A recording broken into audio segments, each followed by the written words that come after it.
All right, so another beautiful day out here in St. Louis. So I made my way downtown and I'm reviewing today the Mihogo LX 4.0 electric bike.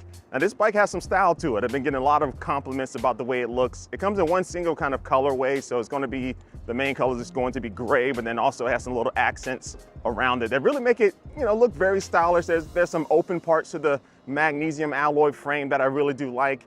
And this is a foldable e-bike too, so there's two latches you need to undo, one on the handlebar stem, and then you fold those down, and then also one is going to be in the middle of the frame, and then now you're able to fold it up and make it pretty compact. Now there is a wheel at the bottom of this bike that is supposed to be good for wheeling the bike around when you do have it folded up, but I always suck at trying to use these. Maybe I'm just too tall, but I never really can get it to work. But no matter what, this bike is really easy to move around underneath the seat. I like the fact that you do have a kind of a handle there that allows you to kind of pick up and move it around tight corners or just in your garage or something, which is very useful.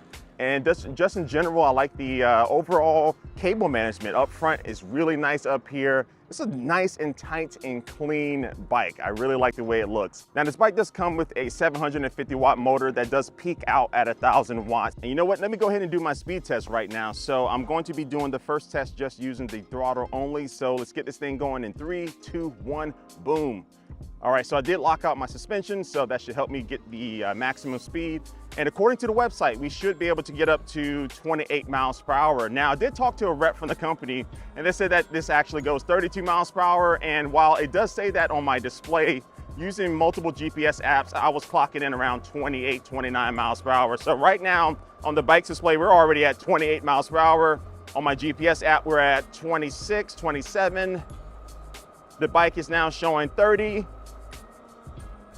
My phone is showing 28. The bike is showing 31.5. My phone is still showing 28. And the bike, will we reach up to 32? Maybe. All right, we're at 31.8, so that's close enough to 32, but on my phone it's showing 28. And I will say that it does feel like I'm going 28 miles per hour instead of 32. And sometimes these e-bikes do overcompensate for the speed. So I'm thinking that's what's going on here, but at least it does hit the advertised speed that they show on their website of 28.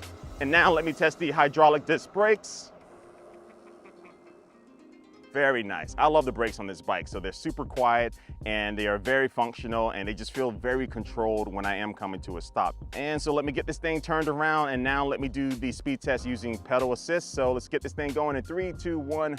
Boom. All right, so I do have it in the highest gear here and I weigh around 220 pounds. I have it in pedal assist level 5 and I'm gonna give it some power here, some oomph. We're at 22 miles per hour on the bike's display, but now we're already at 26, 27, GPS just showing 25, 26. And let me be quiet here and just really put some more power into this. Whew. All right. So it's about the same that I was getting with the throttle. The bike is showing around 31, sometimes getting close to 32, but my phone is showing 28. So with some power, you can get up to the same speeds of using the throttle only, but definitely 28 miles per hour is a good speed for this bike. Now you do get two batteries with this bike. Both are removable and you just use the keys that comes with the bike. One of the batteries lives inside of the frame of the bike, so it's a little bit more of a hassle to take out because you have to fold up the bike and stuff to be able to pull it out. But the other one lives in the rear of the bike and it is exposed, so once you use the key to unlock it, you just pull it up. It has a handle at the top. So I find that one to be a little bit easier to take out, especially when I am trying to transport this bike to try to make it as lightweight as possible. And one minor thing is that the keyhole for the rear battery is actually reversed as far as the directions to unlock and lock it. So instead of turning to the left to lock it, I actually turned it to the left to unlock it. Very minor, but just wanted to point it out. And you can leave both batteries in the bike and still charge them. And the company says this bike is intended for riders between 5'5" and 6'4", so that's a decent amount of range for height. And it can support up to 440 pounds. So if you're a little bit on the heavier side like I am, you should be fine with this bike. And also if you do use the rear rear rack for storage that can handle a decent amount of weight overall for this bike. And so yeah, so they did send over some of the accessories for this bike, like the front basket, and also even these really cool saddlebags that add a nice little touch of flair and design to this bike. So none of these come standard with the bike. You can just buy them as accessories on their website. But because the rear rack is already integrated into the frame, you don't have to use one of their baskets. If you have another one, or you just want to use like some bungee cords to put on this bike, you can definitely just do that.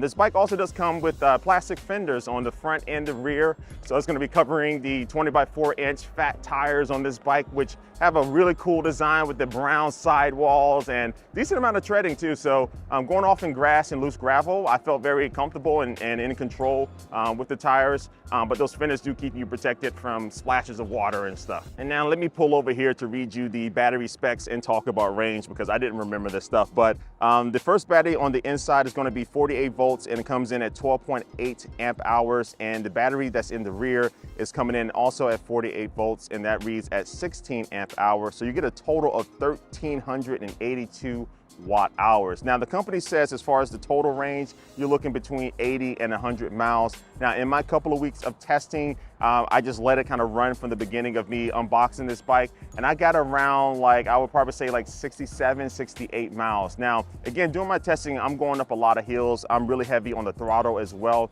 So I think if I did kind of rely on the 5 levels of pedal assist that this bike has, so when you are pedaling, you're helping out the motor, I probably would have been able to get up to around that 80 mile mark at least. And it also does depend on your weight, you know, in different terrains as far as wind and stuff like that when it comes to the range that you should expect from this bike. But overall, I think you still, even at like 60 miles or so, that's a pretty good range. And it takes about 6 hours to charge the inside battery and 8 hours to charge the rear battery. And there is just one single charger that comes in the box with this, but you can always buy another charger if you want to charge both at the same time. And this bike does have intelligent switching when it comes to the battery, so you don't have to do anything as far as like turning on one battery when the other one runs out. It'll automatically manage all of that, so don't worry about it. And I'm about to go on some bumpy terrain here, so let me enable the suspension here and see how this bike handles. And so yeah, this is a little bumpy here. I'm gonna take a little bit of the rough road here. But you do have front suspension on this bike that is adjustable. And then also you do have a suspension seat post. So no suspension built into like the frame of the bike, but I love suspension seat posts. They're really good. You can always take it off and whew, all right, that's a nice, some nice bumps there. But you can always take off the seat post and, you know, put it on another bike. You don't have a lot of travel with the front suspension. Like, it's not super deep, but it is deep enough for me. I'm not gonna be taking this bike really off-road that much, but on terrain like this, if I am exploring and stuff, I think it feels just fine. And then also the seat too. The seat is super comfortable. The seat is wide for me. No complaints at the seat at all. I'm very picky with my seats. And so I'm gonna do a little bit of a hill test here. It kind of bends around the corner. It goes up a little ways, if you can see that right there. So this is gonna be pretty decent. So let's see how it does. And all right, so let me just use the throttle only. Let's see how it does just using throttle going up this hill. The start isn't super fast. I think it's around like 85 Newton meters of torque. Might be 81, but I think it's 85. But it's not doing too bad. You're not gonna race up this hill, but just using throttle only, we're slowing down here a little bit at the top, but we made it with no hard effort on my part because I just used throttle only, but yeah, not bad. And now I gotta go back and get my camera.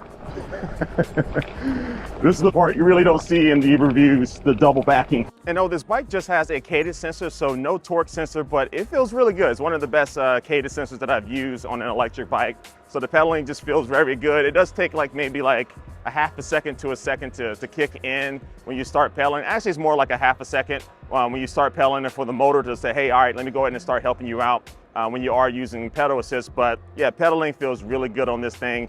And let's talk about some stuff on the handlebars here. So the handlebar grips are this nice little brown color, very good. No complaints there. They have a little bit of space there for the meat at the palm of your hand, so it feels really good. You have a half twist throttle on the right-hand side to be able to use.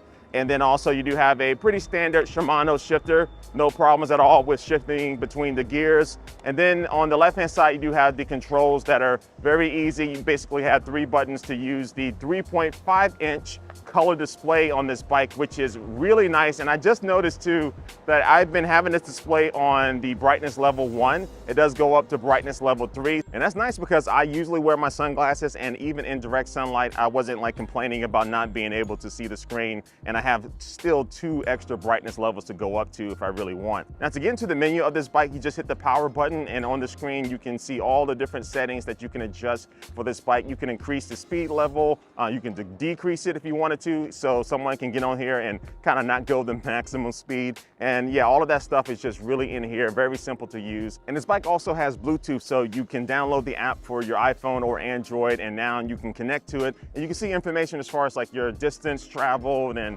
ride information and all these different things. That does make this bike feel a little bit more smart. And one thing I do just want to make you aware of is that the kickstand is kind of close to the rear brake rotor right here. So when you do go to enable the kickstand, you might hit it with the toes of your feet. So just be a little bit careful, because you don't really want to touch the brake rotors at all to prevent them from starting to squeak and get dirty and stuff. So yeah, just be aware of that. And another useful feature that this bike does have is that the front headlight, which does have pretty decent coverage when you are riding at night, but it is kind of auto light sensing, so it can tell when it starts to get dark outside and automatically turn on the headlight like it did now, when it started to get cloudy and started to rain like it is now. So yeah, pretty decent headlight. And now let me stop getting rained on. And this comes with a brake light that is a decent size and also has a really good amount of brightness, so it's very easy to see during the day. And so yeah, this is my first bike that I've reviewed from Mihogo. I haven't heard about this company until they contacted me and wanted to send this bike over for review, but I'm pretty impressed with it. Now the normal price, $18.99, I would like to see a little bit more power from the motor.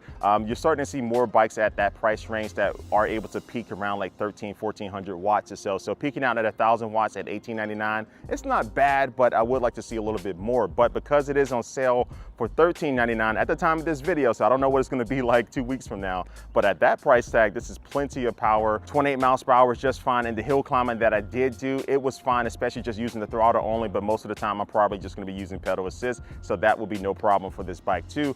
Design is really good, it looks really stylish, and yeah, there's not a lot of complaints about this bike coming from me, so I think this will be an excellent first time e-bike buyer's bike for you. So anyway, I'll drop a link down below for this bike. Also give this video a like if you did like it, and let me know what you think about this bike down in the comments below. But like always, I do want to thank you for watching this video, and I will catch you later. Peace.